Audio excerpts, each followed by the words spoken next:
Red line thoughts. Bill Walsh put a red line on the field back when he coached for the 49ers. When I first went to Michigan State in '95, I was with Nick Saban for 5 years. I was a secondary coach. Didn't know what I didn't know, at that point in time. But red line on the field. That red line there is a mark for our wide receivers and our defensive backs and our quarterbacks. It's 6.5 yards from the sideline.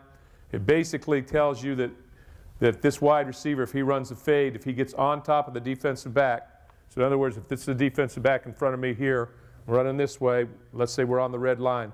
If I can get my shoulders up the field like this and on top of the defensive back, and I'm 6.5, and I'm on the red line, the quarterback has 6.5 yards to fade me into the boundary. I got a big window. As a defensive back, if he's here, and he works me and he gets my shoulders off this line and they're not parallel and he doesn't allow me to get on top, and he's working me wide off that red line, he gets me off the red line, that window is shrinking.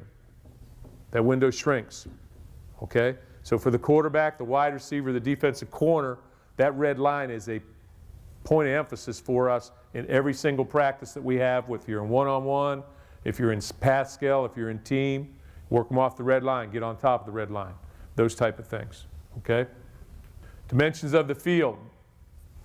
We got specific things that we talk about. We have what we call a divider. And again, these are some secondary terms, but we have a divider. Again, it's a deal for the secondary, but it's also a deal for our wide receivers as well. It basically tells them where the midpoint of his outside third is located. So if the ball's in the middle of the field, the guy's divider, his midpoint of his 1/3 is 1 yard above the numbers, which is 10 yards from the sideline. Okay? If the ball's on the hash, it's 5 yards above the number. If the ball's on the hash and into the one end of the boundary, it's the bottom of the numbers. Okay? Everybody understand that? What that tells you, if you're playing a 3-deep coverage,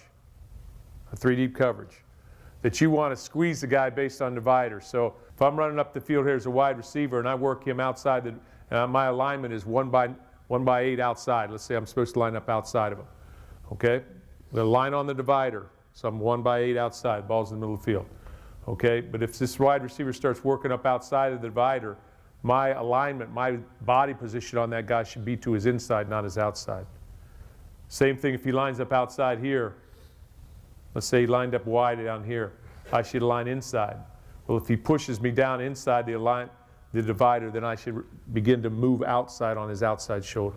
It's just a point of emphasis where you can keep yourself in a good position relative to 1/3 concepts, which we all use. We all still play deep third, whether it's zone pressures or whatever it is.